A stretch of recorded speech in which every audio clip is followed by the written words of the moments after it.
नमस्कार साथियों। बच्चों, आज जो हम एक नई सीरीज़ की शुरुआत करने वाले हैं वो जो सीरीज़ है IBPS AFO previous year questions paper की सीरीज़। मतलब पिछले 10 सालों में जो भी IBPS के पेपर हुए हैं उन पेपर की हम सीरीज़ लेके आए हैं। डिटेल सीरीज़ मतलब आपको यहाँ पे डिटेल सॉल्यूशंस मिलेगा। आपको यहाँ पे सिर्फ आंसर नहीं बताया जाएगा उस क्वेश्चंस का कि ये जो क्वेश्चंस 2012 में पूछा गया तो उसका आंसर ये है, नहीं। यहाँ पे आपको सारे ऑप्शंस को भी डिटेल में समझाया जाएगा कि किस टाइप का क्वेश्चन था, इसका आंसर ये है, और बाकी ऑप्शंस को भी एक्सप्लेन किया जाएगा। तो डेली हमारी क्लास होगी 8 PM पर हमारे यूट्यूब चैनल एग्रीकल्चर पढ़ाई ऑनलाइन क्लासेस पे। तो आप हमारे यूट्यूब चैनल को सब्सक्राइब कर लीजिए और नोटिफिकेशन बेल आइकन पर टिक कर दीजिए ताकि आपको नोटिफिकेशन मिल जाए। आज जो हम डे 1 है हमारा, उसमें आज हम IBPS AFO 2012 पार्ट 1 लेके आएंगे। एक पेपर को हम 2 पार्ट में करेंगे क्योंकि हम डिटेल में एक्सप्लेन करेंगे तो वीडियो ज़्यादा लंबा हो जाएगा, ठीक है। तो हम अल्टरनेट डेज में आपको ये सीरीज़ देंगे। आज हो गई, फिर कल ना होके परसों होगी। क्लियर है? क्योंकि हमें प्रेजेंटेशन बनाना भी पड़ता है ताकि प्रेजेंटेशन एट्रैक्टिव भी लगे और आपको इजीली समझ में भी आए। तो आज हमारा डे 1 है, 2012 के हम क्वेश्चंस पेपर यहाँ पे क्वेश्चंस आपको यहाँ पे सोल्व करवाएंगे। तो शुरू करते हैं। तो पहला क्वेश्चन है बच्चों, 2012 में ये पूछा गया था IBPS AFO के एग्ज़ाम में। Red colour of saffron, red orange colour of saffron is due to. Saffron मतलब आपने सुना होगा, हम केसर की बात कर रहे हैं, है ना, केसर की। तो उसका जो है, जैसे कि आपको डायग्राम में पीछे दिख रहा है, सेफ्रॉन ही है, उसका फ्लावर है पर्पल कलर का। तो उसका जो कलर है रेड ऑरेंज कलर किसकी वजह से होता है? क्लियर है? इसको समझना है। तो ऑरेंज रेड कलर ये क्या होता है, किसकी वजह से होता है? पिगमेंट्स की वजह होता है। अलग अलग पिगमेंट्स होते हैं, डिफरेंट पिगमेंट्स होते हैं, उनकी वजह से होता है। क्लियर है? तो यहाँ थोड़ा सा मैं समझा देता हूँ आपको। मान लो ये ज़ेंथोफिल है। ज़ेंथोफिल ये भी क्या है? क्या एक पिगमेंट है। क्या है ये? पिगमेंट है। क्लियर है? और इस ज़ेंथोफिल पिगमेंट की वजह से येलो कलर होता है किसका? गुआवा का। येलो कलर होता है किसका का? गुआवा का येलो कलर होता है। ऐसे हर एक फ्रूट आपने देखा हो, कोई रेड कलर का है, कोई येलो कलर का है, कोई ग्रीन कलर का है, तो उसके लिए जो पिगमेंट रिस्पॉन्सिबल होते हैं। तो ज़ेंथोफिल जो गुआवा का जो येलो कलर होता है वो उसके लिए रिस्पॉन्सिबल होता है ज़ेंथोफिल। अब ये पिगमेंट बनते कैसे हैं, क्या इसकी प्रोसेस है, थोड़ा सा समझ लो। इसमें ट्रांसक्रिप्शन और ट्रांसलेशन वाली जो प्रोसेस आती है ना, कि DNA होता है, DNA का क्या ट्रांसक्रिप्शन होता है तो क्या बनता है? mRNA बनता है। mRNA से ट्रांसलेशन होता है तो क्या बनता है? प्रोटीन बनता है। और इन्हीं प्रोटीन से क्या बनते हैं? ये पिगमेंट बनते हैं। पिगमेंट। अब प्रोटीन किससे बनता है? तो प्रोटीन आपने देखा, प्रोटीन राइबोसोम की वजह से बनता है, जो पेलाडे ने दिया है। अब राइबोसोम ये प्रोटीन जो यहाँ पे कोड्स होते हैं, कोड चलते हैं, ऐसे कोडिंग होती है। जैसे एडिनिन हो गया, ग्वानिन हो गया, थाइमिन हो गया, फिर एडिनिन हो गया, थाइमिन। तो ये कोड जो होते हैं, तो mRNA जो है वो कोड लेके आता है DNA से। क्या लेके आता है? कोडोन लेके आता है। mRNA जो है मैसेंजर RNA, ये क्या लेके आता है? DNA से कोडोन लेके आता है। अब ये कोडोन जो लेके आता है DNA से, कोडोन जो लेके आता है, अब इसको क्या करता है? tRNA होता है, ट्रांसफ़र RNA, ये क्या करता है? एंटी कोडोन होता है। इस कोडोन को क्या करता है? एंटी कोडोन में कन्वर्ट करता है, किसको देता है? राइबोसोम को देता है। और ये राइबोसोम जो है ऐसे पेयर में कोडोन्स बनाते हैं। और कौन सा कोडन किस पिगमेंट के रिस्पॉन्सिबल है, ये डिपेंड करता है कोडन के ऊपर है। अब मान लो यहाँ पे येलो कलर आया, उसके लिए हो सकता है AGT रिस्पॉन्सिबल हो। टोमेटो में लाइकोपिन पिगमेंट होता है, लाल कलर के लिए हो सकता है उसके लिए AAT रिस्पॉन्सिबल हो। और ये कोडन जो क्या करते हैं? प्रोटीन किससे बनते हैं? एमिनो एसिड से, एमिनो एसिड से। और ये एमिनो एसिड क्या होते हैं? ये कोडोन्स होते हैं। तो इनसे ये पिगमेंट्स बनता है। पूरी एक DNA की पूरी प्रोसेस है। DNA से mRNA ये कोडोन लेके आता है, कोडोन से mRNA क्या करता है? ये एंटी कोडोन ट्रांसफ़र RNA होता है, वो राइबोसोम को भेजता है। राइबोसोम क्या होता है? जो एमिनो एसिड्स के जो कोडोन्स होते हैं, इनसे क्या बनाता है? प्रोटीन बनाता है। प्रोटीन से पिगमेंट बनता है। क्लियर है? इस तरीके से पूरी प्रोसेस होती है। तो यहाँ पे ज़ेंथोफिल रिस्पॉन्सिबल है किसके लिए? गुआवा के रेड कलर के लिए। क्लोरोफिल जो होता है वो ग्रीन कलर के लिए रिस्पॉन्सिबल होता है। प्लांट में ग्रीन कलर जो होता है वो क्लोरोफिल की वजह से होता है। पॉलीफिनॉल जो होते हैं ये क्या होते हैं? पॉलीफिनॉल जो होते हैं ये होते हैं कैटेगरी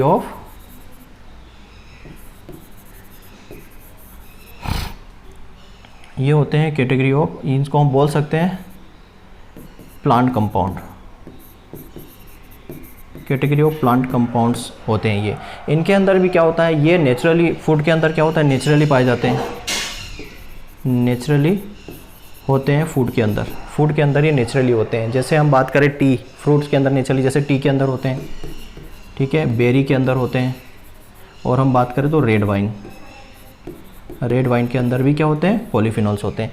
ये पॉलीफिनॉल जैसे फ्लेवोनॉइड्स, फ्लेवोनॉइड्स में लगभग 60% पॉलीफिनॉल्स होता है। एक होता है फ्लेवोनॉइड्स, फ्लेवोनॉइड्स के अंदर 60% तक क्या होता है, पॉलीफिनॉल्स होता है।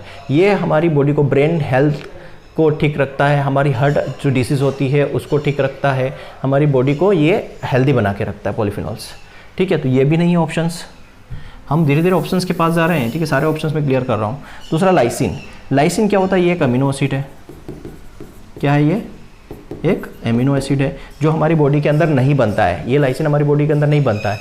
ये लाइसिन जो होता है किसके अंदर होता है, सबसे ज़्यादा पाया जाता है पल्सेस के अंदर। पल्सेस में और बात करें तो सोयाबीन के अंदर भी होता है लाइसिन्स, लेकिन इसकी कमी होती है किसमें, सीरियल्स के अंदर इसकी कमी होती है। सीरियल में ये डिफिशिएंट होते हैं, सीरियल में डिफिशिएंट होते हैं, लेकिन रीच होते हैं किसके अंदर, पल्सेस और सोयाबीन के अंदर ये रीच होते हैं। तो ये हमारी बॉडी के अंदर नहीं बनते, इसलिए हमारी डाइट में इसको शामिल किया जाता है। अब बचा क्या, अब बचा है क्रोसिन। तो ये क्रोसिन ही पिगमेंट है जो सेफ्रॉन के लिए, रेड ऑरेंज कलर के लिए रिस्पॉन्सिबल है, याद रखना। केराटोनाइट, केराटोनाइट पिगमेंट होता है, केराटोनाइट कंपाउंड का पिगमेंट होता है क्रोसिन, जो सेफ्रॉन्स के रेड कलर के लिए या रेड ऑरेंज कलर के लिए रिस्पॉन्सिबल होता है। क्लियर है बच्चों, आई थिंक आपको सब समझ में आ रहा होगा। मैं सारे ऑप्शंस यहाँ पे आपको क्लियर करते जा रहा हूँ। तो ये रेड कलर ऑफ सेफ्रॉन के लिए क्रोसिन रिस्पॉन्सिबल है, ठीक है। नेक्स्ट क्वेश्चन पे आते हैं। नेक्स्ट क्वेश्चन जो है हमारा कि beaten rice is also known as, beaten rice मतलब, बीटन का मतलब होता है पीटना, है ना, कूटना। तो जो राइस जो हमने पीटा है, उसको फ्लैटन किया, उसको चपटा किया, फ्लैटन किया मतलब चपटा किया, क्या होता है, फ्लैटन राइस जिस बोल सकते हैं इसको, फ्लैटन राइस या चपटा राइस, उसको क्या बोलते हैं, उस बीटन राइस को क्या कहा जाता है, जो फ्लैटन है, जो चपटा है राइस को क्या कहते हैं। तो मैं आपको बता दूँ, फ्लैटन राइस मतलब चपटा राइस, जैसे कि आपको इमेज में दिख रहा होगा, ये क्या है, पोहा। इस पोहा को ही क्या बोला जाता है, बीटन राइस या flatten rice. Poha most popular है कहाँ पे, मालवा रीजन में। मतलब इस बीटन राइस का ओरिजिन ही माना जाता है मालवा रीजन, क्योंकि मालवा रीजन में ही पोहा ज़्यादा पॉपुलर है। तो ये पोहा जैसा आपको दिख रहा, आपने ये चिवड़ा भी खाया होगा, है ना, नमकीन, ये आपको पोहा पीछे दिख रहा होगा। तो ये क्या है, ये बीटन राइस इसको बोलते हैं। तो ये क्या है, पोहा है। इसका एक्चुअल नेम क्या है, इसको एक्चुअल नेम जो है फ्लैक्ड राइस, एक्चुअल नेम क्या है, फ्लैक्ड राइस इसका आंसर है। मतलब जो बीटन राइस होता है जिसका हम पोहा बनाते हैं, वो कौन सा राइस है, फ्लैक्ड राइस है। मतलब जो हम पार बॉइलिंग वाली प्रोसेस होती है, पार बॉइलिंग प्रोसेस के बाद इसको फ्लैटन किया जाता है, चपटा कर दिया जाता है, उसी को हम बोलते हैं बीटन राइस, और बीटन राइस को बोला जाता है फ्लैक्ड राइस। दूसरा हम बात करते हैं पफ्ड राइस। आंसर तो हमारा हो गया क्या, फ्लैक्ड राइस। पफ राइस, इसको पॉप राइस भी बोलते हैं। आपको समझ में आ रहा है, पॉप मतलब फूल जाना, पॉपकॉर्न आपने सुना है, पॉप मतलब फूल जाना, इसको क्या बोलते हैं, पॉप राइस या पॉप राइस। पॉप राइस मतलब फूल जाना। जैसे आपने परमल खाए होंगे, परमल या मुरमुरा आप बोलते हो, जैसे मैं आपको डायग्राम में दिखा दूँ, ये वाला, ये चिवड़ा आपने खाया होगा, जिसको अपन भेल बोलते हैं। भेल में जो डाला जाता है परमल, है ना, उसको हम क्या बोलते हैं, पफ, वो होता है पफ्ड राइस। क्लियर है, ये आपको डायग्राम में दिख रहा है, ये जो है वो पफ्ड राइस है। क्लियर, जिसका हम क्या खाते हैं, मुरमुरा जिसको आप बोलते हो, कुछ लोग परमल भी बोलते हैं, जिसकी हम भेल बना के खाते हैं, वो होता है पफ्ड राइस। म्यूटेंट राइस क्या है, म्यूटेंट राइस मतलब इनकी जो हेरिडिटरी चेंजेस होता है, हेरिडिटरी चेंजेस मतलब उसकी आनुवांशिकता में जब आर्टिफिशियली कुछ चेंजेस किया जाता है, तो उसको हम क्या बोलते हैं, म्यूटेशन। मतलब कोई स्पीसीज़ या कोई वेराइटी है जिसके अंदर हम कुछ चेंजेस चाहते हैं, जैसे मान लो वो डिजीज़ के प्रति रेजिस्टेंस होना चाहिए, उसके अंदर इंसेक्ट पेस्ट नहीं लगना चाहिए, उसमें वो कम पानी में अच्छी ग्रो करनी चाहिए, तो उसके लिए उसके अंदर हम कुछ आर्टिफिशियली चेंज करते हैं। वो आर्टिफिशियली चेंज करते हैं किसके अंदर, अगर उसकी हेरिडिटरी कैरेक्टर में चेंज करते हैं, उसके जेनेटिक कैरेक्टर में चेंज करते हैं, तो उसको हम बोलते हैं म्यूटेंट, म्यूटेशन बोलते हैं। ठीक है, तो वो राइस के अंदर करते हैं तो उसको बोलते हैं म्यूटेंट राइस। अब म्यूटेंट राइस की वैरायटी की बात करें तो अब मोस्ट पॉपुलर है जगन्नाथ। क्या है मोस्ट पॉपुलर, जगन्नाथ। ठीक है, फिर बात करते हैं पोलिश राइस। पोलिश राइस क्या होता है, हम क्या करते हैं, मिलिंग प्रोसेस करते हैं, है ना। मिलिंग प्रोसेस में क्या करते हैं, हम डीहस्किंग करते हैं। डीहस्किंग मतलब उसका जो है छिलका हम निकाल देते हैं, हलिंग करते हैं। ठीक है, हलिंग करते हैं, मतलब उसका हलिंग करते हैं मतलब छिलका निकाल देते हैं। तो छिलका निकालने के बाद उसकी हम पॉलिशिंग कर देते हैं। पॉलिशिंग करते हैं तो उसके अंदर जैसे कि आपको ये चावल दिख रहा है, ये वाला जो है डीहस्क राइस है, इसके अंदर हलिंग की गई है, मतलब पॉलिशिंग की गई है।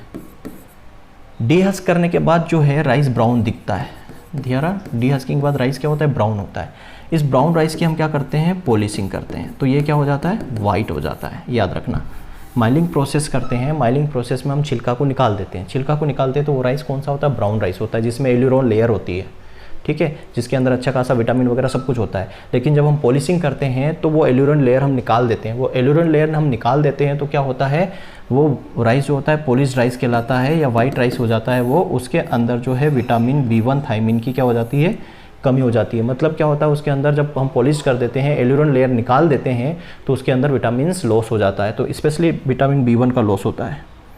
क्लियर है, ये सारे ऑप्शन डिस्कस कर लिए और फ्लैक्टाइज तो हमने आंसर ही है। थर्ड क्वेश्चन की बात करते हैं। थर्ड क्वेश्चन यहाँ पे दिया हुआ है, glycolysis is also known as. Glycolysis को और क्या कहा जाता है, क्रॉप फिजियोलॉजी का क्वेश्चन है, बहुत अच्छा क्वेश्चन है। थोड़ा सा समझ लेते हैं ग्लाइकोलाइसिस होता क्या है, ठीक है। ग्लाइकोलाइसिस क्या होता है, तो ग्लाइकोलाइसिस जो है, ग्लाइकोलाइसिस क्या, एक पहले तो बात करें ये होता कहाँ है, तो ये साइटोप्लाज्मा में होता है। कहाँ होता है, साइटोप्लाज्मा में होता है। एनएरोबिक कंडीशंस में होता है, ऑक्सीजन की अब्सेंस में होता है। इसके एक मॉलिक्यूल से, ग्लाइकोलाइसिस का जो एक मॉलिक्यूल से, एक मॉलिक्यूल से क्या बनता है, दो मॉलिक्यूल्स बनते किसके, पायरुविक एसिड के, पायरुविक एसिड। और यही पायरुविक एसिड क्या होता है, इंड प्रोडक्ट होता है। ग्लाइकोलाइसिस का इंड प्रोडक्ट होता है पायरुविक एसिड। क्वेश्चन पूछा जाता है कि ग्लाइकोलाइसिस का इंड प्रोडक्ट क्या है, तो पायरुविक एसिड है। तो ग्लूकोज के एक अणु से क्या बनते हैं, दो अणु बनते किसके, पायरुविक एसिड के। और इस पूरी प्रोसेस में जो है नेट कितना एटीपी प्रोड्यूस होता है, तो नेट एटीपी यहाँ पे दो नेट एटीपी यहाँ पे मिलते हैं, दो नेट एटीपी हम ग्रेन करते हैं। एटीपी क्या होता है, एडिनोसाइन ट्राइफॉस्फेट। तो ग्लाइकोलाइसिस क्या है, ग्लाइकोलाइसिस क्या है, ग्लाइकोलाइसिस साइटोप्लाज्म के अंदर होता है, एनारोबिक प्रोसेस है, ऑक्सीजन की एब्सेंस में होती है। एक मोल से इसमें दो पायरुविक एसिड मॉलिक्यूल्स बनते हैं और नेट एटीपी कितना मिलता है, दो हमें नेट एटीपी यहाँ पे मिलते हैं।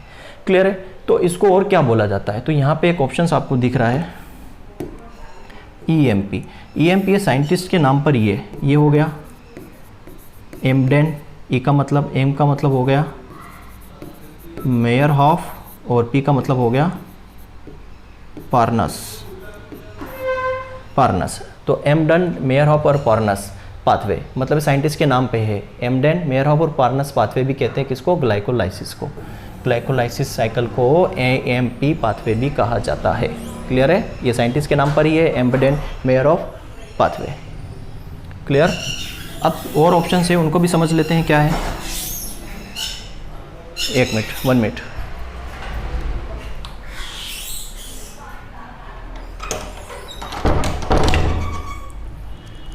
ओके, बाकी ऑप्शंस को भी समझ लेते हैं। पहला ऑप्शंस में क्या दिया है, अब आंसर तो हमारा हो गया EMP। फोटो रेस्पिरेशंस, फोटो रेस्पिरेशंस का मतलब समझते हैं। फोटो का मतलब क्या होता है, फोटो का मतलब हो गया लाइट, ठीक है, और रेस्पिरेशंस का मतलब है सांस को छोड़ना और लेना। क्लियर है, तो लाइट की प्रेजेंस में क्या हो गया, लाइट की प्रेजेंस में क्या हो रहा है, रेस्पिरेशन। लाइट की प्रेजेंस में क्या हो रहा है, रेस्पायरेशन हो रहा है। लाइट की प्रेजेंस में जब रेस्पायरेशन हो रहा है तो क्या होगा, यहाँ पे CO2 रिलीज होगी। क्या रिलीज होगी, यहाँ पे क्या होगा, CO2 रिलीज होती है। तो इस प्रोसेस को हम क्या बोलते हैं, फोटो रेस्पिरेशन। मतलब लाइट की प्रेजेंस में जब रेस्पिरेशन होता है उस दौरान क्या निकलती है, CO2 रिलीज होती है। ध्यान रखना, लाइट की प्रेजेंस में जब क्या हो रहा है, रेस्पिरेशंस हो रहा है प्लांट्स के अंदर, तो क्या होगा, CO2 रिलीज होगी। तो इस प्रोसेस को हम बोलते हैं फोटो रेस्पिरेशन। और इस प्रोसेस में याद रखना क्या होगा, कोई ATP नहीं बनता। यहाँ रखना क्या, ATP नहीं बनता है, इसको CO2 साइकिल भी कहते हैं। ठीक है, इतनी चीज़ याद रखना इसके अंदर। और डिटेल में पढ़ेंगे हम क्रॉप फिजियोलॉजी तब पढ़ेंगे तो पूरी प्रोसेस। ठीक है, इस फोटो रेस्पिरेशन में कोई ATP नहीं बनता, इसको CO2 साइकिल भी कहते हैं। और जब ऑक्सीजन की प्रेजेंस या लाइट की प्रेजेंस में ऑक्सीजन रिलीज होती है रेस्पिरेशन के दौरान, तो उसको हम बोलते हैं फोटो रेस्पिरेशन। क्लियर। नेक्स्ट हम बात करते हैं ग्लूको नियोजेनेसिस। अब ध्यान रखो यहाँ पे क्या है, ग्लूको, एक वर्ड है ग्लूको, दूसरा वर्ड है नियो और तीसरा वर्ड है जेनेसिस। ये 3 वर्ड है। तो यहाँ पे देखो ग्लूको का मतलब क्या होता है। ग्लूको का मतलब हो गया ग्लूकोस, न्यू का मतलब हो गया न्यू, जेनेसिस का मतलब हो गया प्रोडक्शन। तो ग्लूकोज का प्रोडक्शन हो रहा है, न्यू ग्लूकोज का प्रोडक्शन हो रहा है, बट ये प्रोडक्शन कब होगा? Non carbohydrate precursor. Non carbohydrate precaution के कारण जब ग्लूकोज बनता है तब उसको हम बोलते हैं ग्लूकोनियोजेनेसिस। याद रखना, नॉन कार्बोहाइड्रेट प्रिकर्सर से जब ग्लूकोज बनता है तो उसको हम बोलते हैं ग्लूकोनोजेनेसिस। और डिटेल में पढ़ेंगे। ये सबसे ज़्यादा किसके अंदर पाया जाता है? याद रखना, ये लीवर के अंदर लगभग 60% पाया जाता है। उसके अलावा ये किडनी में पाया जाता है 40%। ध्यान रखना, ग्लूकोनियोजेनेसिस सबसे ज़्यादा कहाँ पाया जाता है? लीवर के अंदर। और डिटेल में हम क्रॉप फिजियोलॉजी जब पढ़ेंगे तब उसके अंदर और डिस्कस करेंगे। फिर आता है हमारा हेक्सोमोनोफॉस्फेट। हेक्सोमोनोफॉस्फेट कुछ नहीं है, ये होता है पेंटोस फास्फेट। इसको पेंटोस फास्फेट पाथवे भी बोलते हैं। ये अल्टरनेटिव होता है किसका? ग्लाइकोलाइसिस का। इसको हम बोल सकते हैं अल्टरनेटिव ऑफ ग्लाइकोलाइसिस। ज़्यादा डिटेल में नहीं जाएंगे, बस इतना ही याद रखो। क्लियर है? तो आंसर हमारा एएमपी पाथवे था। उसके अलावा 4 ऑप्शन हमने यहाँ पे अच्छे से डिस्कस कर लिए। ठीक है, यही हमारा तरीका है ऑब्जेक्टिव को सोल्व करने का। हमेशा हम इसी तरीके से सोल्व करवाते हैं, ताकि ऑब्जेक्टिव सोल्व करवाने का मतलब ये नहीं कि आंसर बताया, क्वेश्चन पढ़ा, आंसर बता दिया, आगे बढ़ गए। नहीं, सारे ऑप्शंस को भी क्लियर करना, ताकि आपके एक क्वेश्चंस के अंदर 3 क्वेश्चन और आंसर और तैयार होते हैं। मतलब आप एक क्वेश्चन से 4 क्वेश्चन बनाते हैं। जब मैं आपको यहाँ 25 क्वेश्चन सोल्व कराऊंगा, मतलब आपके 100 क्वेश्चन यहाँ पे सोल्व होने वाले हैं। ठीक है, नेक्स्ट क्वेश्चन की बात करते हैं तो क्या है? A phenomena where in a single gene has more than 1 phenotype effect. Single gene more than 1 phenotype effect है तो उसको हम क्या बोलेंगे? Single gene more than 1 phenotype effect है तो उसको क्या बोलेंगे? मतलब ऐसी फिनोमिना, ऐसी घटना, single gene has a more than 1 phenotype. एक जीन के अंदर क्या है? एक से ज़्यादा फिनोटाइप इफेक्ट्स हैं, उसको हम क्या बोलेंगे? तो उसको हम बोलते हैं, समझ लेते हैं, कुछ एलिमिनेटर मेथड भी काम करती है। सबसे पहले बात करते हैं डुप्लीकेट जीन की। दूसरा ऑप्शन है प्लियोट्रोपिज्म, तीसरा एपिस्टेटिक जो होता है, हाइपोस्टेटिक, और चौथा है नैनोबीस। तो सबसे पहले बात करते हैं डुप्लीकेट जीन की। क्लियर है? सबसे पहले बात करते हैं डुप्लीकेट जीन की बात करते हैं। डुप्लीकेट जीन होता क्या है? 2 और मोर इंडिपेंडेंट जीन। मतलब बात करते हैं डुप्लीकेट का मतलब समझिए पहले तो। जैसे कि मैं खड़ा हूँ, मेरा एक हमशक्ल और है, सेम डिक्टो मेरी कॉपी। ठीक है, मैं यहाँ हूँ और ये वो कहीं और है। मतलब मान लो मैं मध्य प्रदेश के अंदर हूँ और मेरा एक डिक्टो सेम, मेरा हमशक्ल कॉपी जो है वो उत्तर प्रदेश में है। तो हम क्या हो गए? 2 डिफरेंट, क्या हो गए? 2 डिफरेंट यहाँ पे क्या हो गए? पर्सन हो गए। अब वो, मैं यहाँ पे टीचिंग करता हूँ, वो वहाँ पे खेती करता है, तो दोनों का काम भी क्या हो गया? डिफरेंट हो गया। बट हम क्या देख रहे हैं? फिनोटोपिकली, मतलब फिनोटाइपिकली देखें तो हम क्या दिख रहे हैं? सेम दिख रहे हैं। सेम डिक्टो मेरी तरह दिख रहा है, बट मैं यहाँ हूँ, वो कहीं और है, अलग अलग जगह पे। मेरा काम टीचिंग है, उसका काम फार्मिंग करना है, काम भी अलग अलग है, बट हम फिजिकली अपीयरेंस हमारा क्या है? हम दिखने में एक जैसे दिख रहे हैं। इसको बोलते हैं डुप्लीकेट। मतलब यहाँ पे क्या बात हो रही? क्लोन की बात हो रही है ना। तो डुप्लीकेट जीन में अच्छे से समझा देता हूँ। मान लो ये क्या है? हमारा एक क्रोमोसोम है, ठीक है, और हमारे पास क्या है? एक और यहाँ पे क्रोमोसोम है। क्लियर? ये 2 क्रोमोसोम है। अब यहाँ पे ये एक जीन है हमारा A, और यहाँ पे एक जीन दूसरा है ये B। तो यहाँ पे हो गया 2 और मोर जीन। ये तो हो गया 2 और मोर जीन, ये तो हो गया 2 और मोर जीन। अब यहाँ पे जीन क्या है? इंडिपेंडेंट है। ये क्या है? इंडिपेंडेंट जीन है। ठीक है, इंडिपेंडेंट क्यों? क्योंकि ये अलग क्रोमोसोम के ऊपर है, ये अलग क्रोमोसोम के ऊपर है, दोनों इंडिपेंडेंट है ना, एक दूसरे से कोई इनका लेना देना नहीं। ये अलग क्रोमोसोम पे है, ये अलग क्रोमोसोम पे है। ठीक है, मतलब क्या है? इंडिपेंडेंट है। कहाँ पर है? ये दोनों डिफरेंट क्रोमोसोम पर है, डिफरेंट क्रोमोसोम पर है। इसलिए इंडिपेंडेंट क्यों है? क्योंकि दोनों अलग अलग क्रोमोसोम पर है। ठीक है, बट क्या है यहाँ पे? इनके पास क्या है? सेम फिनोटाइप है। दोनों के पास क्या है? सेम फिनोटाइप है। इसको बोलते हैं डुप्लीकेट जीन। समझ में आ रहा है कि 2 अलग अलग जीन है, दोनों इंडिपेंडेंट जीन है, दोनों अलग अलग है, बट दोनों अलग अलग क्रोमोसोम के ऊपर भी हैं, बट इनका जो फिजिकल अपीयरेंस है, इनका जो फिनोटाइप है वो एकदम डिक्टो सेम है। इसको बोलते हैं डुप्लीकेट जीन। इन दोनों की जो होते हैं, जो कुमुलेटिव इफेक्ट होता है, कम्युलेटिव इफेक्ट होता है वो क्या होता है, वो भी कम्युलेटिव इफेक्ट जो है सेम नहीं होता, नॉट सेम। कम्युलेटिव इफेक्ट भी इनका नॉट सेम नहीं। कम्युलेटिव इफेक्ट का मतलब ये है कि दोनों का जो फंक्शनिंग है, दोनों का काम करने का तरीका दोनों का अलग अलग है, दोनों एक साथ कभी भी काम नहीं कर सकते। कम्युलेटिव का मतलब होता है एक साथ काम करना, टुगेदर वर्क करना होता है, टुगेदर फंक्शन करना होता है। तो ये दोनों जो क्रोमोसोम हैं ये दोनों एक साथ काम नहीं करेंगे। मतलब डुप्लीकेट जीन क्या हो गया कि वो दिखने में तो सेम है, दोनों अलग अलग है, इंडिपेंडेंट है, दोनों अलग अलग क्रोमोसोम पे, और दोनों का काम करने का तरीका अलग है। जैसे मैंने बताया, मेरा हमशक्ल, मैं एक यहाँ हूँ, मेरा एक हमशक्ल उत्तर प्रदेश में, मैं यहाँ पे रह रहा हूँ, वो कहीं और रह रहा है, तो दोनों अलग अलग क्रोमोसोम पे हो गए। फिर मेरा काम है टीचिंग करना, उसका काम है फार्मिंग करना, तो दोनों का काम भी अलग अलग हो गया। मतलब दोनों एक साथ या एक जैसा काम नहीं कर रहे हैं, तो इसको बोलते हैं हम डुप्लीकेट जीन। समझ में आ गया? दोनों अलग क्रोमोसोम पर है, इंडिपेंडेंट है, बट सेम फिजिकल अपीयरेंस दे रहे हैं, तो इसको बोलते हैं हम डुप्लीकेट जीन। दूसरा हम बात करते हैं प्लियोट्रोपिज्म की, बाद में बात करेंगे। बात करते हैं एपिस्टोटिक। प्लियोट्रोपिज्म हमारा आंसर ही है, ठीक है, बट हम पहले समझ लेते हैं एपिस्टेसिस का मतलब क्या होता है। देखो, ईपी का मतलब क्या होता है, अपॉन, ऊपर, और स्टेसिस का मतलब क्या होता है, स्टेबल। क्या हो गया, इसका मतलब हो गया स्टेबल, ठीक है। ईपी का मतलब क्या हो गया यहाँ पे, अपॉन मतलब ऊपर, और स्टेसिस का मतलब हो गया स्टेबल होना। अब यहाँ पे मान लो दो जीन है हमारे पास, एक ए जीन है और एक बी जीन है, ठीक है। ये नॉन एलिलिक जीन है। क्या है ये, नॉन एलिलिक जीन है, ये नॉन एलिलिक जीन है। तो यहाँ पे जो है ये ए जो है ये ऊपर वाला जीन है, ठीक है, इसको मैं बोल देता हूँ ये ऊपर वाला जीन है, और ये नीचे वाला जीन है, ठीक है, इसको मैं बोल सकता हूँ ये एन से बना देता हूँ, नीचे वाला जीन है। अब ये ऊपर वाला जीन जब ये नीचे वाले जीन को सप्रेस करेगा, मतलब क्या करेगा, इसको काम करने से रोकेगा। क्या करेगा, रोकेगा, इसकी फंक्शनिंग को सप्रेस करेगा, रोकेगा। ऊपर वाला जीन जो है इसकी फंक्शनिंग को सप्रेस करेगा, रोकेगा, तो इसको हम बोलेंगे एपिस्टेसिस। जब ये नीचे वाला जीन इसको काम करने से रोकेगा, नीचे वाला जीन जब ए को ऊपर वाले जीन को काम करने से रोकेगा, उसको सप्रेस करेगा, काम नहीं करने देगा, उसको बोलते हैं हम हाइपोस्टेसिस। क्लियर है? इतना ही बस कॉन्सेप्ट था इनके अंदर, ठीक है। अब ये सारी चीज़ आप समझ गए। अब बात करते हैं प्लियोट्रोपिज्म की। तो प्लियोट्रोपिज्म होता ही क्या है, जब सिंगल जीन एक से ज़्यादा फिनोटाइपिक इफेक्ट शो करता है, उसी को हम बोलते हैं प्लियोट्रोपिज्म, ठीक है। तो हमारा आंसर क्या हो गया, आंसर हमारा हो गया प्लियोट्रोपिज्म। क्या होगा हमारा आंसर, प्लियोट्रोपिज्म, यहाँ पे हमारा आंसर होगा।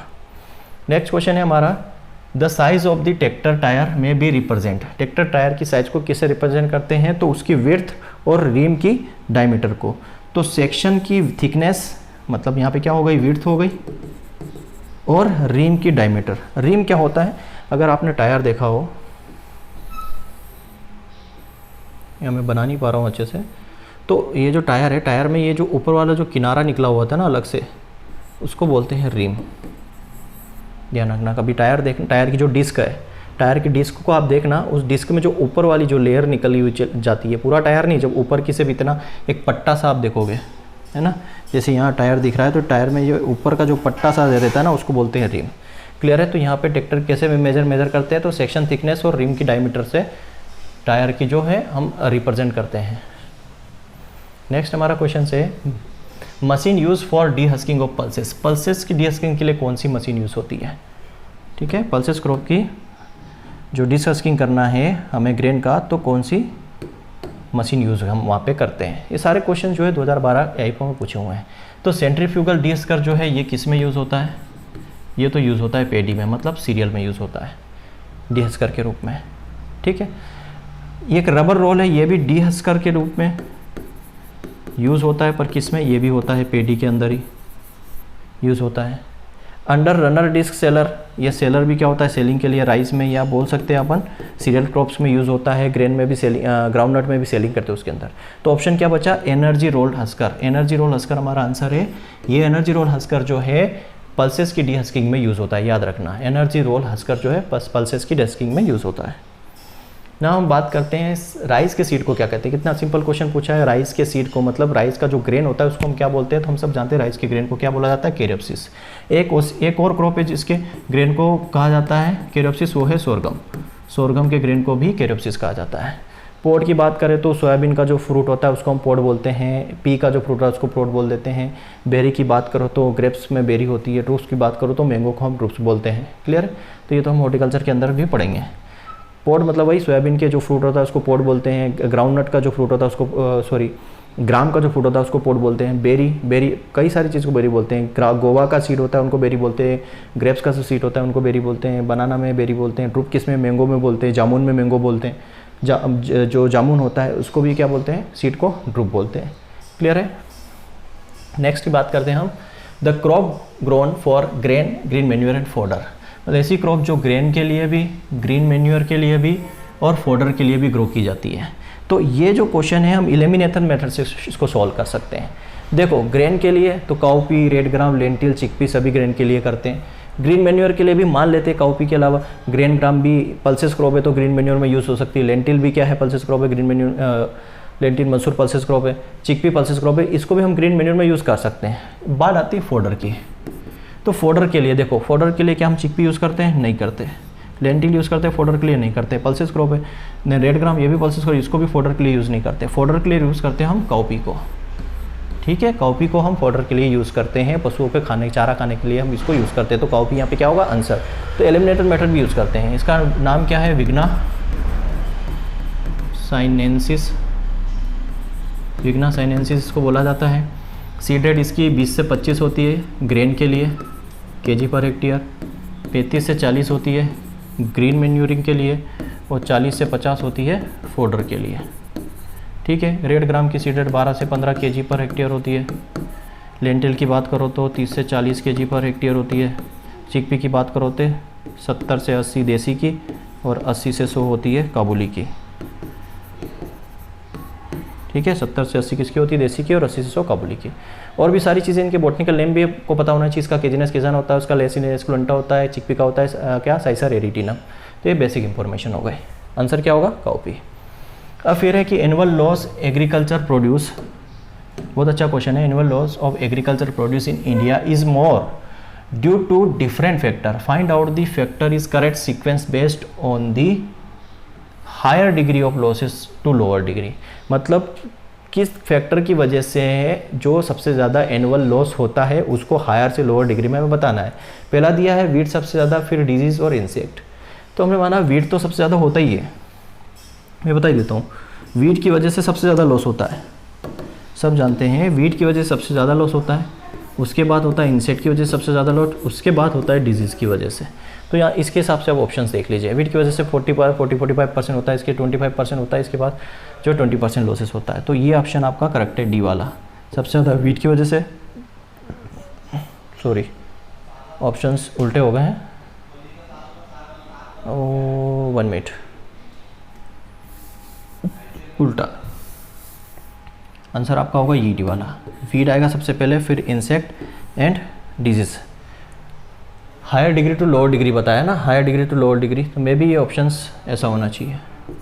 ठीक है, इसको करेक्ट कर लेना सीक्वेंस को। क्लियर है? तो higher degree to lower degree wheat, insect and disease. Next हम बात करते हैं सीरियल आर। सीरियल क्या होती है? मैंने अभी बताया सीरियल के अंदर क्या होती है? लाइसिन्स की डिफिशियंसी होती है ना। ये ऑप्शन पूछा है कि डिफिशियंसी लाइसिन एंड मेथिओनिन। तो सीरियल के अंदर क्या होता है? लाइसिन्स की क्या होती है? डिफिशियंसी होती है, लाइसिन की कमी सी होती है। तो देखो डिफिशियंसी इन लाइसिन पहला ऑप्शन मिल रहा है, लेकिन मेथिओनिन भी कम बता रहा है, लेकिन ये रीच इन मेथिओनिन होता है, याद रखना, रीच इन मेथिओनिन। मेथिओन जो है सीरियल क्रॉप के अंदर मेथिओनिन जो एमिनो एसिड है वो बहुत ज़्यादा मात्रा में पाया जाता है, पर लाइसिन्स की कमी होती है। तो वो ऑप्शंस देख लो यहाँ पे कौन सा है? डिफिशिएंट इन लाइसिन, लाइसिन्स की तो कमी हो रही है, डी वाला ऑप्शन लाइसिन की कमी हो रही है, और रीच इन मेथिओनिन। तो यहाँ पे डी वाला आंसर सही है सीरियल के लिए, कि सीरियल के अंदर लाइसिन की कमी होती है और मेथिओनिन अधिक मात्रा में पाया जाता है। नेक्स्ट बात हो रही है spice bag is usually used in the processing of. मतलब जनरली स्पाइस बैग किसके लिए यूज़ करते हैं अपन? पिकल के लिए नहीं यूज़ करते, नेक्टर के लिए भी नहीं करते, बोतल यूज़ की जाती है, जेम के लिए भी बोतल, जेली के लिए बोतल यूज़ करते हैं। जनरली किसके लिए करते हैं हम? सॉस के लिए। आंसर क्या आएगा? सॉस के लिए। ये आप देखो, सॉस के लिए हम जनरली स्पाइस बैग का यूज़ करते हैं। थोड़ी बेसिक इंफॉर्मेशन ले लेते हैं। पिकल क्या होता है? प्रिजर्वेटिव फ्रूट और वेजिटेबल, पूरी की पूरी वेजिटेबल, होल वेजिटेबल या उसके टुकड़े करके हम प्रिजर्व करते हैं, उसको हम पिकल बोलते हैं। तो पिकल में कंडीशन क्या है? 15 से 20% क्या होना चाहिए उसमें? साल्ट होना चाहिए और 3% क्या होना चाहिए, विनेगर। क्या होना चाहिए, विनेगर होना चाहिए। नेक्टर क्या होता है, नॉन कार्बोनेट। नेक्टर क्या होता है, ये नॉन कार्बोनेटेड सॉफ्ट ड्रिंक है। नॉन कार्बोनेटेड क्या है, सॉफ्ट ड्रिंक है। इसमें क्या होता है, 20% TSS होता है, सॉरी 20% तो इसके अंदर जूस होता है और 15% क्या होता है, TSS होता है नेक्टर के अंदर। नॉन कार्बोनेट सॉफ्ट ड्रिंक है, मतलब जो किसके होता है, फ्रूट का जो पल्प होता है उससे बनता है, फ्रूट के पल्प से बनता है। नॉन कार्बोनेट सॉफ्ट ड्रिंक के 20% जूस होता है, 15% TSS होता है। जैम की बात करते हैं, जैम की अगर हम बात करें, जैम क्या होता है, ये फ्रूट पल्प से बनता है। जो राइपनिंग फ्रूट है, जो पका हुआ फ्रूट है, उसके पल्प से बनता है। जैम के अंदर 68% क्या होता है, TSS होता है। इसको 105 डिग्री टेम्परेचर चाहिए रहता है, ठीक है। और क्या है, पेक्टिन इसमें ज़रूरत नहीं है। इसमें ये क्या होता है, गाढ़ा होता है। थिकनेस इसकी क्या होती है, कंसिस्टेंसी क्या होती है, गाढ़ा होता है। पेक्टिन की इसमें इंपॉर्टेंस नहीं है। एसिड ज़रूर चाहिए इसको, 0.5 से 6% इसमें एसिड होता है। और बेस्ट जो जैम के लिए फ्रूट है वो कौन सा है, एप्पल है। सेम चीज़ जेली की बात करें तो जेली जो है वो क्या है, जेली क्या है, एक्सट्रैक्शन ऑफ पेक्टिन। जो पेक्टिन कंटेनिंग फ्रूट होते हैं, जिस फ्रूट में पेक्टिन होता है, उनके पेक्टिन कंटेनिंग जो फ्रूट होते हैं उनके एक्सट्रैक्शन से बनता है। मतलब ये क्या होता है, ट्रांसपेरेंट होता है, एकदम कांच की तरह दिखाई देता है, कांच की तरह एकदम ट्रांसपेरेंट होता है। इसमें पेक्टिन कितना चाहिए, 0.5 से 1% इसमें क्या चाहिए, पेक्टिन परसेंटेज चाहिए। 65% इसमें क्या, TSS। इसको 105.5 डिग्री सेंटीग्रेड चाहिए रहता है। क्लियर है। तो ये जैम जेली वाला। सॉस की बात करें तो इसमें 30% क्या होता है, TSS होता है। किससे बनता है, टोमेटो से बनता है, ठीक है। सोडियम बेंजोएट इसमें प्रिजर्वेटिव यूज़ करते हैं। नाउ नेक्स्ट हम बात करते हैं, which of the following is a fruit ripening hormone. कौन सा हार्मोन है जो फ्रूट को पकाने का काम करता है। सभी जानते हैं कि बेसिक क्वेश्चन है, बहुत ही ईजी आंसर है इसका। तो इसका आंसर है इथिलीन। पहला ऑप्शन ही इसका आंसर है। इथिलीन जो है ये फ्रूट राइपनिंग हार्मोन है। इथिलीन के भी दो फॉर्म होते हैं, एक होता है इथेरेल और एक होता है इथेफॉन, ठीक है। इथेरेल जो है ये क्या होता है, लिक्विड फॉर्म होता है। कौन सा फॉर्म होता है, लिक्विड। और ये होता है गैसियस फॉर्म। ये बनाना में यूज़ होता है लिक्विड फॉर्म, और ये होता है ग्रेप्स में, ठीक है। जिब्रेलिन जो है सेल इलोंगेशन का काम करता है, सेल इलोंगेशन का काम करता है। जिबेरेला फ्यूजिकोराई फंगस से ये बना है, ठीक है। जिबेरेला फ्यूजिकोराई फंगस से लिया गया है, सेल इलोंगेशन का काम करता है। एब्सिसिक एसिड, इसको डोर्मिन भी बोलते हैं, इसको एंटी जिब्रेलिन भी बोलते हैं, एंटी जिब्रेलिन भी बोलते हैं। क्यों, क्योंकि ये डोरमेंसी को क्या करता है, इंड्यूस करता है, डोरमेंसी को इंड्यूस करता है। साइटोकाइनिन, ये स्टोमेटा ओपन करता है, स्टोमेटा को ओपन करता है। दूसरा सेल को, सेल डिवीजन करता है, स्टिमुलेट करता है, सेल डिवीजन को स्टिमुलेट करता है। क्लियर है। तो हमारा आंसर तो इथिलीन था, बाकी सारे ऑप्शंस भी हमने क्लियर कर लिए। बाकी जब डिटेल में पढ़ेंगे तो और सारी चीज़ें हम बताएंगे, बट यहाँ पे बेसिक इंफॉर्मेशन हमने डिस्कस कर ली। तो आंसर क्या था हमारा, ethylene. Now the next question क्या है, rate of photosynthesis higher in. किस कलर के अंदर रेट ऑफ फोटोसिंथेसिस सबसे ज़्यादा होता है। मोस्ट IMP क्वेश्चन है, काफ़ी कंफ्यूजन इसके अंदर होता है। तो याद रखना, रेड लाइट के अंदर रेट ऑफ फोटोसिंथेसिस सबसे ज़्यादा होता है। रेड के बाद अगर हम बात करें तो रेड के बाद जो होता है ब्लू के अंदर, और सबसे कम होता है ग्रीन के अंदर। लोएस्ट रेट ऑफ फोटोसिंथेसिस होता है तो वो ग्रीन के अंदर। तो हमारा आंसर क्या है यहाँ पे, रेड, ठीक है। फोटोसिंथेसिस होता क्या है, जैसे ये हो गया हमारा सन, लाइट की प्रेजेंस में क्या होता है यहाँ पे, प्लांट्स जो है यहाँ पे, ये प्लांट्स लाइट की प्रेजेंस में क्या है यहाँ पे, ये लाइट के प्रेजेंस में होता है। तो यहाँ पे हम क्या मिलता है, कार्बन। ये क्या करता है यहाँ पे, O2 को छोड़ता है और ऑक्सीजन को लेता है, CO2 को लेता है प्लांट्स। तो ये लाइट की प्रेजेंस में होता है। तो ये जो लाइट, जो मैक्सिमम लाइट एब्जॉर्ब करता है वो कौन सा एब्जॉर्ब करता है, रेड लाइट जो है सबसे ज़्यादा करती है। रेड और ब्लू दोनों करती है, पर उसमें से रेड जो है इंपॉर्टेंट है। तो आंसर क्या आ जाएगा, रेड लाइट। फिर हम बात करते हैं the largest herbarium in India. Largest herbarium in India is located. सबसे बड़ा हर्बेरियम कहाँ पर है, तो कोलकाता के अंदर है लार्जेस्ट हर्बेरियम। ये जो पीछे इमेज दिख रही है वहीं की है। तो लार्जेस्ट हर्बेरियम कहाँ पर है, तो कोलकाता के अंदर है, ठीक है। इंटरनेशनल राइस रिसर्च इंस्टीट्यूट कहाँ पर है, ये मोस्ट इंपॉर्टेंट क्वेश्चन है। क्यों? क्योंकि बच्चे आंसर क्या लगाएंगे? मनीला, पर मनीला इसका आंसर नहीं है। इसका जो है लोकेशन चेंज हो गया है। इसका लोकेशन कहाँ हो गया? इंटरनेशनल राइस इंस्टीट्यूट का लॉस बेनोस हो गया है। आप पुरानी बुकें पढ़ोगे उठा के या कुछ नोट्स पढ़ोगे किसी के उठा के, तो वहाँ पे आपको मनीला फिलीपींस मिलेगा, लेकिन मनीला फिलीपींस में नहीं है। इसका लोकेशन चेंज हो गया है। अगर कंफर्म करना है तो नेट पर सर्च मारिए इंटरनेशनल राइस इंस्टीट्यूट, तो लॉस बेनोस फिलीपींस आ जाएगा। लॉस बेनोस भी कहाँ? फिलीपींस में ही है। लॉस बेनोस फिलीपींस आ जाएगा।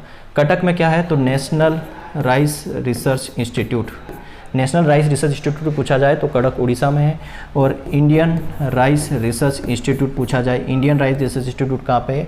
तो हैदराबाद में। याद रखना, ये इंटरनेशनल वाला कब बना था? 1960 में बना था। क्लियर है? लॉस बेनोस में है फिलीपींस। कटक में क्या है? तो नेशनल राइस रिसर्च इंस्टीट्यूट है। हैदराबाद में क्या है? तो इंडियन राइस रिसर्च इंस्टीट्यूट है। यहाँ पे कंफ्यूजन होता है, इसलिए क्लियर याद रखना। नेक्स्ट हम बात करते हैं ऑब्लिगेट एनएरोबिक बैक्टीरिया। अब यहीं से आपको पॉइंट पकड़ना है, ठीक है? क्वेश्चन सोल्व करने का भी तरीका होता है। क्या बोला? एनएरोबिक। एनएरोबिक मतलब ऑक्सीजन नहीं होगी। तो पहला ऑप्शन देखो क्या दिया है? ग्रो विथ और विदाउट। तो ये ऑप्शन तो खत्म हो गया, विथ और विदाउट वाला। क्या हो गया? विथ और विदाउट हो गया। Have fermentative metabolism and respiratory chain, इसको एक बार छोड़ दीजिए। Grow without oxygen and produce high energy. Grow without oxygen and produce low energy. तो यहाँ पे देखो, जब ऑक्सीजन की प्रेजेंस, क्या बोल रहा है? ऑक्सीजन का अब्सेंस, एनएरोबिक की ऑक्सीजन की अब्सेंस होगी। सीधी सी बात है, यहाँ एनर्जी हाई नहीं होगी, एनर्जी क्या होगी? लो होगी। फर्मेंटेशन ये केमिकल प्रोसेस है। इसमें क्या होता है? एमिनो एसिड, मतलब केमिकल चेंजेस होते हैं, मेटाबॉलिक प्रोसेस होती है फर्मेंटेशन में। तो यहाँ पे क्या, ये रेस्पिरेटरी चेन है। बट यहाँ पे क्वेश्चन क्या बोला? Anaerobic bacteria. तो अनएरोबिक बैक्टीरिया ग्रो करता है विदाउट ऑक्सीजन एंड क्या प्रोड्यूस करता है? Low energy. तो इसका आंसर क्या हो जाएगा हमारा? डी वाला। ग्रो होता है विदाउट ऑक्सीजन और प्रोड्यूस करता है लो एनर्जी। नेक्स्ट क्वेश्चन है, which one of the following is the correct food chain. ठीक है, बहुत ही अच्छा क्वेश्चन है। Which one is the following is the correct food chain. Food chain होता क्या है? मतलब यहाँ पे इसका मतलब होता है ट्रांसफर ऑफ एनर्जी।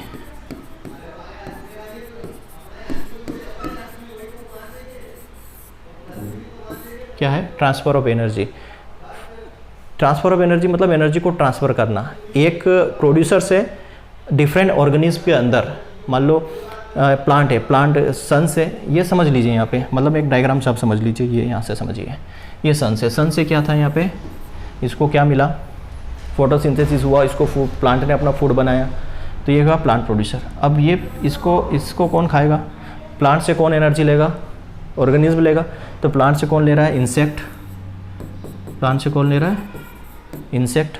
इंसेक्ट को कौन खाएगा? कॉकरोच खा सकता है, फ्रॉग खा सकता है, फ्रॉग। और फ्रॉग को कौन खाएगा? स्नेक। और स्नेक को कौन खाता है? ईगल है या पिकॉक है, ये खाते हैं। तो अब इसके हिसाब से ऑप्शंस आप देखिए। एल्गी मतलब वही प्लांट हो गया, प्लांट को इंसेक्ट खा रहा है, इंसेक्ट को फ्रॉग को स्नेक खा रहा है, इंसेक्ट को पिकॉक खा रहा है। तो पहला वाला ऑप्शन ही करेक्ट है। एल्गी को कौन खाएगा? इंसेक्ट। इंसेक्ट को कौन खा लेता है? मेंढक खा लेता है, मेंढक को सांप खा लेता है और सांप को पिकॉक खा लेता है। बाकी कोई ऑप्शंस यहाँ पे बैठेगा ही नहीं। स्नेक पिकॉक को नहीं खाता, इंसेक्ट मेंढक को नहीं खाता, और यहाँ पे क्या हो गया? पिकॉक फ्रॉग को नहीं खाता। तो पहला वाला ऑप्शंस करेक्ट है। प्लांट से क्या? प्लांट की पत्तियाँ कौन खाता है? इंसेक्ट खाता है। इंसेक्ट को मेंढक खा सकता है और मेंढक को सांप खा सकता है और पिकॉक को सांप। तो पहले वाला जो फूड चेन है वो करेक्ट है। फूड चेन का मतलब यही है कि प्राइमरी प्रोड्यूसर को कौन खाएगा? Secondary producer. मतलब ये प्राइमरी प्रोड्यूसर है, इसको ये खा जाएगा, फिर ये क्या हो जाएगा? सेकेंडरी प्रोड्यूसर हो जाएगा, इसको कौन खाएगा? फ्रॉग। तो ये टर्सरी प्रोड्यूसर हो गया। इस तरीके से चेन बनी हुई है। मतलब यही है कि छोटे को कहते हैं ना यार कि जो छोटा है उसको दबा के रखना, तो जो छोटा को दबा के रखता बड़ा वाला, फिर इसको इससे बड़ा वाला और उसको दबा के रखता है, वैसी चीज़ें हैं। तो ये इकोसिस्टम है, ठीक है। टेंसले ने दिया था इकोसिस्टम टर्म्स। ये इकोसिस्टम नहीं होगा तो क्या होगा? ये बहुत सारे क्या, एल्गी बहुत, दुनिया में बहुत सारी इंसेक्ट्स बहुत सारे हो जाएंगे, इतने हो जाएंगे, कीड़े मकोड़ों की तरह दौड़ते मिलेंगे आपको। तो एक साइकिल बहुत ज़रूरी है इकोसिस्टम वाला, ठीक है। ये डायग्राम से आपको समझ में आ गया। इंसेक्ट से प्लांट को एल्गी को कौन खा रहा है? इंसेक्ट। इंसेक्ट को मेंढक, मेंढक को सांप, सांप को कौन खा रहा है? पिकॉक या ईगल, जो भी है। नेक्स्ट क्वेश्चन है हमारा, DNA RNA are similar to each other because of. DNA RNA similar है किस वजह से? तो कुछ ऑप्शन से समझते हैं। तो पहला ऑप्शन क्या दिया है? Have similar sugar. अब बात करते हैं क्या दोनों के अंदर शुगर सिमिलर होती है? तो देखो डीएनए के अंदर जो शुगर होती है, आरएनए के अंदर जो शुगर, डीएनए के अंदर क्या होती है? Deoxy ribose sugar, pentose sugar होती है। पेंटोस शुगर होती है, कौन सी? Die oxy ribose. और आरएनए के अंदर क्या होती है? डाई राइबोस पेंटोस शुगर होती है। ठीक है, मतलब डीएनए के अंदर कौन सी शुगर हो गई? Die oxy ribose pentose sugar, और आरएनए के अंदर डी राइबोस पेंटोस शुगर। मतलब शुगर दोनों के अंदर अलग अलग है, तो पहला ऑप्शन से नहीं होगा हमारा आंसर। ठीक है, फिर आर डबल स्ट्रैंड। तो देखो डीएनए में तो क्या होता है? डबल स्ट्रैंड होता है, पर आरएनए में क्या होता है? आरएनए जो होता है वो सिंगल, आरएनए क्या होता है? सिंगल स्ट्रैंड होता है। ठीक है, तो ये भी ऑप्शंस गलत हो जाएगा क्योंकि इनका स्ट्रैंड अलग अलग है। आरएनए में सिंगल होता है, डीएनए में डबल होता है। फिर बात करते हैं हैविंग सिमिलर पायरिमिडिन। देखो एक प्यूरिन होता है और पायरिमिडिन होता है। देख adenine, thymine, cytosine, guanine, uracil. तो यहाँ पे बात करते हैं हम एडेनिन, साइटोसिन और ग्वानिन। ये तो दोनों में क्या होते हैं? सेम होते हैं। ठीक है, तो यहाँ एडेनिन और ग्वानिन ये तो प्यूरिन। अब साइटोसिन, थाइमिन और यूरेसिल पायरिमिडिन है। तो यहाँ पे ध्यान रखो पायरिमिडिन जो है डीएनए में बात करें तो डीएनए में थाइमिन होता है, और आरएनए में बात करें तो आरएनए में क्या होता है? यूरेसिल होता है। और ये साइटोसिल तो दोनों में सेम होता है। तो पायरिमिडिन भी यहाँ पे अलग अलग है। देखो डीएनए में थाइमिन यूज़ होता है, आरएनए में यूरेसिल होता है। समझ में आ रहा है? तो यहाँ पे पेरिमिडिन जो दिया है साइटोसिन तो दोनों में सेम होता है, बट डीएनए में हम थाइमिन यूज़ करते हैं और आरएनए में यूरेसिल यूज़ करते हैं। तो ये पेरिमिडिन्स क्या हो गया? अलग अलग हो गया। पेरिमिडिन्स क्या हो गया? यहाँ पे अलग अलग हो गया, तो ये भी आंसर नहीं है। तो एलिमिनेशन मेथड से हमने निकाला तो आंसर क्या आ गया? Are nucleotide polymers. तो दोनों के अंदर न्यूक्लियोटाइड पॉलीमर्स सेम होता है, तो आंसर क्या हो जाएगा? सी। फिर बात करते हैं the insect excreted in the form of uric acid. Uric acid के फॉर्म में ये अपना क्या है? जो एक्स्ट्रा मटेरियल है निकालता है, एक्सक्रिएट करता है। क्यों करता है? क्या ये सबसे ज़्यादा एक्वेटिक कंडीशन में पाया जाता है? क्या ये इनका ब्लड जो है कलरलेस है इसकी वजह से? क्या सर्कुलेटरी सिस्टम इसका ओपन होता है इसकी वजह से? या most of the them terrestrial? तो इसका आंसर है यूरिक एसिड सबसे ज़्यादा पाया जाता है। क्यों? क्योंकि ये 80% लगभग यहाँ पे इंसेक्ट जो होते हैं वो टेरेस्ट्रियल होते हैं, जो यूरिक एसिड के थ्रू अपना जो एक्स्ट्रा मटेरियल है वो बाहर निकालते हैं, एक्सक्रीट करते हैं। क्यों? क्योंकि टेरेस्ट्रियल जो है मोस्ट ऑफ द इंसेक्ट जो होते हैं वो टेरेस्ट्रियल होते हैं, 80% जो यूरिक एसिड निकालते हैं। तो आंसर क्या हो जाएगा यहाँ पे? Most of the M R terrestrial. Next question है measurement of the rate of oxygen consumption in unit volume of water over a period of time carried out to determined. तो सीधे से आ रहा है क्या कर रहा है यहाँ पे? मेजरमेंट करना है रेट ऑफ ऑक्सीजन कंजप्शन को, कि कितना ऑक्सीजन कंजप्शन कर रहे हैं in a unit volume of water over a period of time. मतलब पीरियड ऑफ टाइम, एक पर्टिकुलर टाइम में वाटर जो यूनिट वॉल्यूम ऑफ वाटर का है उसमें हम कितना oxygen, rate of oxygen consume कर रहे हैं, इसको हम क्या बोलते हैं? तो इसको हम बोलते हैं बायोलॉजिकल ऑक्सीजन डिमांड। ये वाला आंसर आएगा। ये बायोलॉजिकल ऑक्सीजन डिमांड की डेफिनेशन ही है कि measurement of rate of oxygen consumption unit volume of water over the period of time carried out by the determined with biological oxygen demand. Biosynthetic pathway ये होता है, ये chemical process है। मतलब ये भी क्या होता है? इसमें मेटाबॉलिक प्रोसेस होती है। बायोगैस जनरेशन, सीधी सी बात है, इससे क्या बनता है? बायोफ्यूल्स बनते हैं। फ्यूल फाइबर फ्यूल के लिए इसको यूज़ किया जाता है, फ्यूल के लिए। फर्मेंटेशन ये भी क्या होता है? मेटाबॉलिक प्रोसेस है। इसमें क्या होता है? एनर्जी चेंजेस होती है, मतलब इसमें केमिकल चेंजेस होते हैं। ऑर्गेनिक में अंदर क्या बनता है? एंजाइम्स एक्टिविटीज़ होती है। क्या होता है? एंजाइम एक्टिविटीज़ के थ्रू फर्मेंटेशन होता है। तो आंसर क्या आ जाएगा? Biological oxygen demand. नेक्स्ट हम बात करते हैं biosphere is made of. Biosphere होता क्या है? देखो एक होता है सॉलिड जिसको हम बोलते हैं लैंड, इसको क्या बोलते हैं? लिथोस्फीयर। इसको क्या बोलते हैं? लिथोस्फीयर। एक होता है वाटर, इसको हम बोलते हैं हाइड्रोस्फीयर। हाइड्रोस्फीयर वाटर या लिक्विड सॉलिड, लैंड या इसको बोल सकते हैं सॉलिड। और एक होता है एटमॉस्फेयर, मतलब गैसेस। ठीक है, तो ये पूरा एक साइकिल है।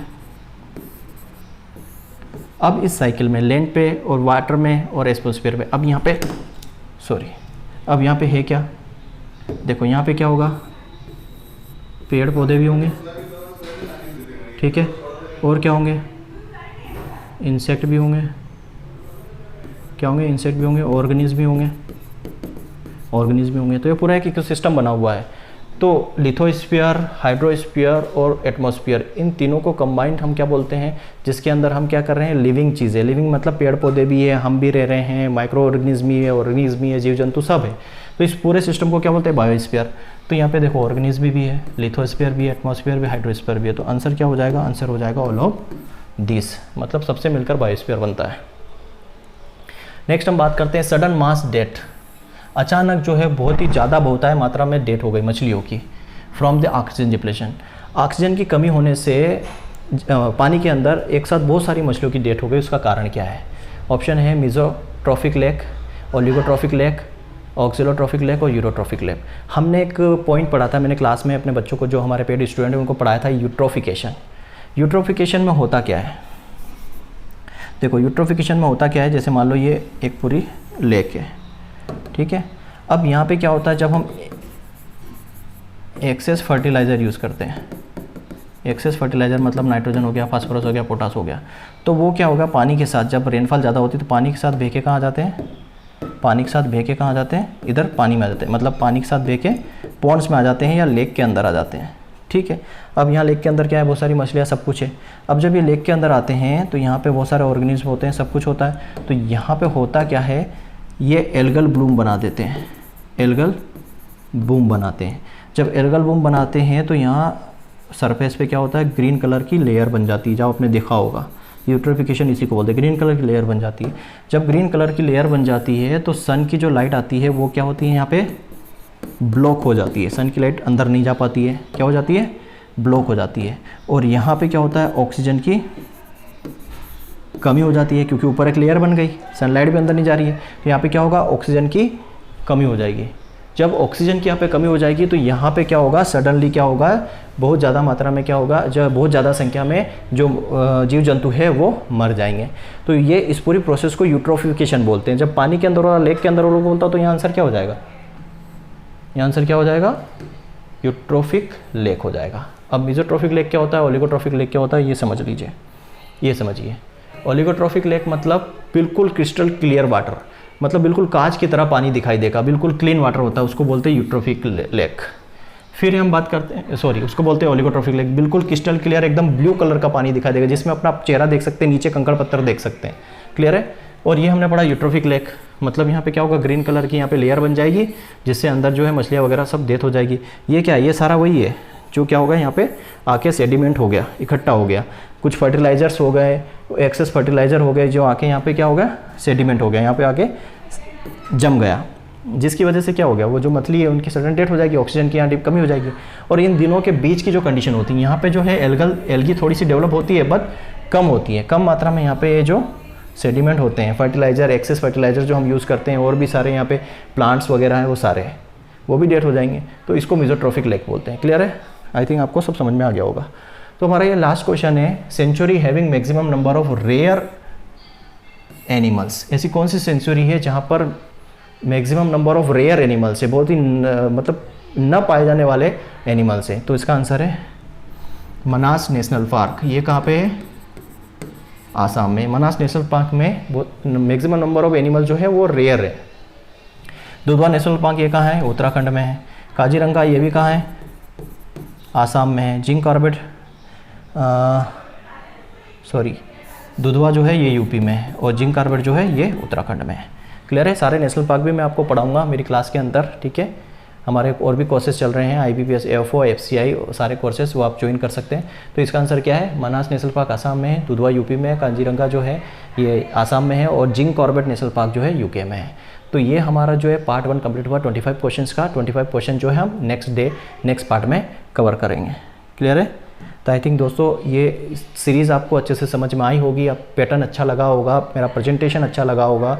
तो प्लीज़ वीडियो को शेयर करें, लाइक करें, सब्सक्राइब करें, ताकि मैं आपको और इस तरीके के पूरी सीरीज़, ये सीरीज़ कंप्लीट होने के बाद हम RRB, SO के या BHU के क्वेश्चन पेपर ले लेंगे, और किसी एग्जाम के क्वेश्चन पेपर ले लेंगे।